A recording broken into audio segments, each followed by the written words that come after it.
Assalamualaikum warahmatullahi wabarakatuh. Salam sejahtera untuk kita semua. Shalom, Om Swastiastu, Namo Buddhaya, salam kebajikan. Dalam semangat mewujudkan sektor pariwisata yang lebih maju, kami melakukan berbagai upaya yang akan disampaikan dalam laporan kinerja Kementerian Pariwisata untuk bulan Mei 2025. Laporan ini bertujuan untuk menggambarkan berbagai capaian, tantangan, serta arah pengembangan pariwisata Indonesia ke depan. Dalam situasi global yang terus berubah dan tantangan pembangunan yang kompleks, kami meyakini bahwa sektor pariwisata tetap memiliki peran strategis. Sebagai penggerak ekonomi nasional, penyedia lapangan kerja, serta penjaga dan pemersatu kekayaan budaya Indonesia. Hal pertama yang akan kami sampaikan adalah mengenai jumlah kunjungan wisatawan mancanegara dan wisatawan Nusantara. Berdasarkan data dari Badan Pusat Statistik atau BPS, Indonesia mencatatkan jumlah kunjungan wisatawan mancanegara yang signifikan pada periode Maret 2025 sebesar 841.000 kunjungan. Namun, apabila dibandingkan dengan periode yang sama pada tahun sebelumnya, terdapat penurunan sebesar 2,18% dari 860.000 kunjungan. Meski demikian, yang juga penting untuk dicatat, terdapat pertumbuhan perjalanan wisatawan Nusantara sebesar 12,61% atau sebesar 88,91 juta perjalanan pada Maret 2025, dibandingkan dengan 78,96 juta perjalanan pada Maret 2024. Perjalanan wisatawan Nusantara sepanjang Januari hingga Maret 2025 tercatat positif sebesar 282,41 juta perjalanan atau tumbuh sebesar 12,71% dibandingkan periode yang sama tahun lalu. Sementara itu, untuk perjalanan wisatawan mancanegara, ada pertumbuhan positif sebanyak 2,74 juta perjalanan sepanjang Januari hingga Maret 2025 atau tumbuh sebesar 7,83% dibandingkan periode yang sama tahun lalu. Selain memantau perkembangan wisata dalam negeri, Kementerian Pariwisata turut mencermati pergerakan penduduk Indonesia yang melakukan perjalanan ke luar negeri. Dari kategori tersebut dikenal sebagai wisatawan nasional. Hal ini menjadi indikator penting dalam menilai daya saing sektor pariwisata Indonesia serta berdampak terhadap neraca devisa sektor pariwisata. Masih menurut data BPS, perjalanan wisatawan nasional pada bulan Maret 2025 tercatat sebanyak 582.000 perjalanan. Angka ini menurun sebanyak 15,92% dibandingkan Maret 2024. Secara kumulatif, selama kuartal pertama 2025, jumlah perjalanan wisatawan nasional menunjukkan pertumbuhan sebesar 6,55% dibandingkan kuartal pertama 2024. Melihat kinerja pariwisata kuartal pertama 2025, kunjungan wisatawan mancanegara yang datang ke Indonesia tercatat lebih tinggi dibandingkan perjalanan wisatawan Indonesia yang keluar negeri. Hal ini menunjukkan bahwa Indonesia tetap menjadi destinasi yang menarik dan kompetitif, serta berpotensi menghasilkan surplus devisa. Kedepan, Kementerian Pariwisata akan mendorong pertumbuhan wisatawan yang lebih merata dengan mempromosikan berbagai destinasi unggulan, seperti destinasi pariwisata prioritas, destinasi regeneratif, dan kawasan ekonomi khusus yang mayoritas berada di luar Jawa. Kami juga mengembangkan paket wisata yang disesuaikan dengan preferensi pasar, baik untuk wisatawan Nusantara maupun mancanegara. Langkah ini diharapkan dapat memperluas persebaran wisatawan dan memperkuat daya saing pariwisata Indonesia di tingkat nasional dan global. Bapak, Ibu, dan saudara-saudara sekalian, Selanjutnya, kami akan memaparkan laporan terkait program Kementerian Pariwisata di bulan April 2025. Sebagai salah satu sektor strategis pariwisata Indonesia mendukung setidaknya 4 dari 8 misi Astacita Presiden dan Wakil Presiden Indonesia. Untuk itu, seluruh program kerja Kementerian Pariwisata dirancang agar implementasinya bisa berjalan dengan Astacita tersebut. Pada kuartal pertama 2025, sejumlah faktor menyebabkan penurunan okupansi hotel sebesar 3,55 percentage point dibandingkan periode yang sama tahun 2024. Untuk merespons tantangan ini, Kementerian Pariwisata menggelar audiensi dengan Perhimpunan Hotel dan Restoran Indonesia atau PHRI pada tanggal 23 April 2025. Dalam pertemuan tersebut, PHRI menyampaikan sejumlah masukan utama, termasuk percepatan realisasi belanja pemerintah, pencabutan larangan studi tur, dan wisuda di hotel. Dukungan terhadap restrukturisasi kredit, serta penguatan pangsa pasar non-pemerintah.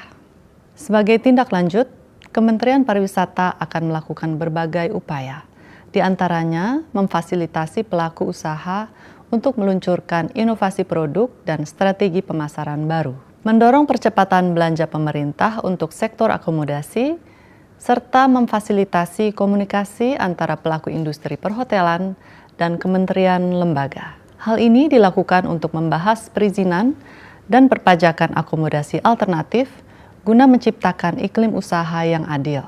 Selanjutnya, Ibu Wakil Menteri Pariwisata akan melaporkan salah satu flagship program Kementerian Pariwisata, yakni Gerakan Wisata Bersih atau GWB. Silakan Ibu. Terima kasih Bu Menteri. Dalam rangka memperkuat citra Indonesia sebagai destinasi wisata yang nyaman, bersih, dan terawat, diperlukan upaya nyata untuk meningkatkan kebersihan dan memastikan ketersediaan amenitas utama di berbagai destinasi. Hingga 7 Mei 2025, Kementerian Pariwisata telah melaksanakan rangkaian kegiatan Gerakan Wisata Bersih di 8 destinasi wisata di 5 provinsi, yakni Daerah Istimewa Yogyakarta, DKI Jakarta, Nusa Tenggara Timur, Nusa Tenggara Barat, dan Sumatera Utara. Kegiatan-kegiatan tersebut telah berhasil mengumpulkan lebih dari 18,1 ton sampah dan menarik lebih dari 5.600 peserta bekerja sama dengan mitra strategis dan pemerintah daerah. Rangkaian kegiatan ke-6 Gerakan Wisata Bersih diadakan pada 24 hingga 25 April 2025 di Pantai Kuta Mandalika serta Pantai Gili Air, Lombok, Nusa Tenggara Barat. Rangkaian kegiatan ini membersihkan dan mengumpulkan hampir 1 ton sampah dengan partisipasi 1.000 peserta yang mewakili jajaran Kementerian Pariwisata, pemerintah Provinsi Nusa Tenggara Barat dan Kabupaten Lombok, mitra strategis Kementerian Pariwisata seperti ITDC, Red Doors, Goto Impact, dan Poltek Par Lombok serta komunitas lokal. Sedangkan rangkaian kegiatan ke-7 dan ke-8 diadakan pada 4 hingga 5 Mei 2025 di 2 titik di kawasan Danau Toba, Sumatera Utara, yaitu Waterfront City Panguruan, Kabupaten Samosir, dan Pantai Bebas Parapat, Kabupaten Simalungun. Rangkaian kegiatan ini membersihkan dan mengumpulkan 8 ton sampah dengan partisipasi 870 peserta, yang mewakili jajaran Kementerian Pariwisata, pemerintah Provinsi Sumatera Utara dan Kabupaten Simalungun, mitra strategis Kementerian Pariwisata seperti Astra International, Red Doors, dan Bank Indonesia Pematang Siantar, serta komunitas lokal. Bapak, Ibu, dan saudara-saudara sekalian, selanjutnya adalah event dengan Intellectual Property Indonesia. Berbagai penyelenggaraan event telah membuktikan keberhasilan event dalam menghasilkan dampak ekonomi yang besar dalam waktu singkat. Memanfaatkan potensi yang masih belum tergarap optimal, Kementerian Pariwisata terus mengusahakan hadirnya event dengan Intellectual Property Indonesia. Salah satu upaya yang kami lakukan adalah penyelenggaraan berbagai event yang menjadi bagian dari Karisma Event Nusantara atau KEN. KEN adalah rangkaian 110 event daerah yang diadakan di 37 provinsi di Indonesia dan bertujuan untuk menggerakkan perekonomian daerah melalui event budaya, seni, dan olahraga. Hingga 9 Mei 2025, sebanyak 12 event CAN telah mulai dilaksanakan di 10 provinsi dengan 10 event selesai dilaksanakan. Dari ke-10 event tersebut, 8 event telah selesai dikaji dampaknya. 8 event tersebut mencatatkan 1,44 juta pengunjung, transaksi ekonomi sebesar 101,79 miliar rupiah, mengikutkan lebih dari 1.300 UMKM, melibatkan lebih dari 10.000 pekerja seni, serta membuka lapangan kerja untuk lebih dari 35.000 tenaga kerja. Masih tersisa 98 event yang akan diselenggarakan dengan ukuran bervariasi. Diharapkan seluruh rangkaian CAN 2025 dapat menjadi motor aktivasi pariwisata dan memberikan dampak ekonomi yang merata bagi masyarakat. Selanjutnya adalah program promosi. Pada 28 April hingga 1 Mei 2025 di Dubai, Uni Emirat Arab, Kementerian Pariwisata turut serta dalam pameran pariwisata terbesar di kawasan Timur Tengah, yaitu Arabian Travel Market atau ATM. Keikutsertaan Indonesia dalam ajang ini bertujuan untuk memperkuat posisi Indonesia sebagai destinasi unggulan di pasar Timur Tengah guna mendukung pencapaian target kunjungan 2025. Pavilion Indonesia di ATM Dubai 2025 menghadirkan 61 pelaku usaha pariwisata hasil kurasi Kementerian Pariwisata bersama Dinas Pariwisata dan Ekonomi Kreatif DKI Jakarta serta INTOA atau Indonesia Inbound Tour Operators Association. Partisipasi Indonesia tahun ini mencatatkan peningkatan capaian dibanding tahun sebelumnya dengan potensi devisa yang tumbuh sebesar 6,77% dari 1,33 triliun rupiah pada 2024 menjadi 1,42 triliun rupiah pada 2025. Saya kembali ke Ibu Menteri yang akan melanjutkan mengenai hubungan dan kolaborasi Kementerian Pariwisata dengan kementerian atau lembaga dan mitra strategis lainnya. Silakan Ibu Menteri. Terima kasih Bu Wamen. Bapak, Ibu, dan saudara-saudara selanjutnya, saya akan menjelaskan kolaborasi yang kami lakukan dengan kementerian lembaga serta mitra strategis lainnya. Pada tanggal 9 Mei 2025, Kementerian Pariwisata dan Kementerian Koperasi menandatangani nota kesepahaman tentang pengembangan dan penguatan koperasi dalam mendukung optimalisasi sektor pariwisata. Penandatanganan tersebut dilakukan di Desa Wisata Widosari, Daerah Istimewa Yogyakarta, di desa yang dikenal dengan kekayaan alam dan budayanya, serta meraih peringkat ketiga desa wisata berkembang di dalam ajang Anugerah Desa Wisata Indonesia 2022. Koperasi memiliki peran strategis sebagai penggerak ekonomi kerakyatan, sekaligus instrumen untuk mendorong pariwisata yang lebih inklusif dan berkelanjutan. Oleh karena itu, kedua kementerian menyusun nota kesepahaman ini dengan ruang lingkup yang meliputi sinergi kebijakan dan regulasi, pertukaran data dan informasi, peningkatan kapasitas SDM dan kelembagaan koperasi, pembentukan serta penguatan usaha koperasi di sektor pariwisata, serta kegiatan lainnya yang disepakati bersama.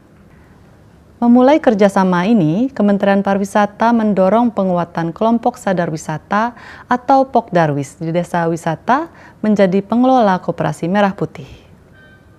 Langkah ini didasari oleh besarnya potensi desa wisata dalam mendukung pertumbuhan pariwisata berbasis masyarakat. Pilot project akan dilakukan di 17 desa wisata dengan intensi perluasan ke 291 desa wisata yang mendapatkan penghargaan Anugerah Desa Wisata Indonesia atau ADWI, Desa Wisata Lokasi Kampanye Sadar Wisata, dan Desa Wisata Inspiratif. Kedepannya diharapkan inisiatif ini dapat menjangkau lebih dari 6.100 desa wisata di seluruh Indonesia, selaras dengan harapan terbentuknya 80.000 koperasi merah putih. Selain itu, Kementerian Pariwisata juga terus mengusahakan kolaborasi lintas organisasi untuk mengakselerasi pengembangan dan mengamplifikasi upaya pemerintah.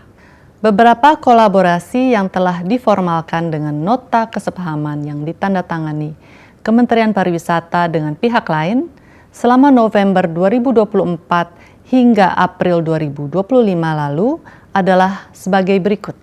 Dengan Uni Emirat Arab tentang kerjasama pariwisata, dengan Kementerian Desa dan Pembangunan Daerah Tertinggal terkait pengembangan pariwisata di desa dan daerah tertinggal, dengan Badan Pusat Statistik terkait data dan informasi statistik, dengan Wonderful Indonesia Gourmet untuk pariwisata gastronomi, dengan Kementerian Pemberdayaan Perempuan dan Perlindungan Anak terkait penguatan kelembagaan dan kapasitas SDM dalam pengarus utamaan gender, pemenuhan hak anak, perlindungan perempuan dan anak, serta pemberdayaan perempuan di sektor pariwisata.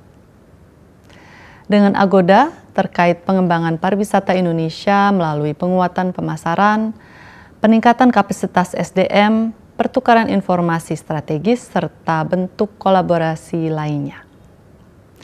Dengan Mastercard Indonesia tentang pertukaran data dan informasi, penguatan sumber daya dan kelembagaan, pengembangan destinasi dan infrastruktur, industri dan investasi, pelaksanaan kampanye bersama serta kolaborasi dalam kegiatan pariwisata, serta dengan Kementerian Imigrasi dan Pemasyarakatan terkait pertukaran dan pemanfaatan data, dukungan pelaksanaan tugas dan fungsi, pengembangan peningkatan kapasitas SDM, dan lainnya.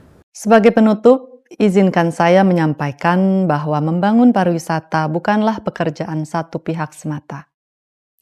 Dibutuhkan kolaborasi yang erat, sinergi lintas sektor, dan komitmen bersama untuk menjadikan pariwisata sebagai kekuatan yang memberikan manfaat nyata bagi seluruh lapisan masyarakat.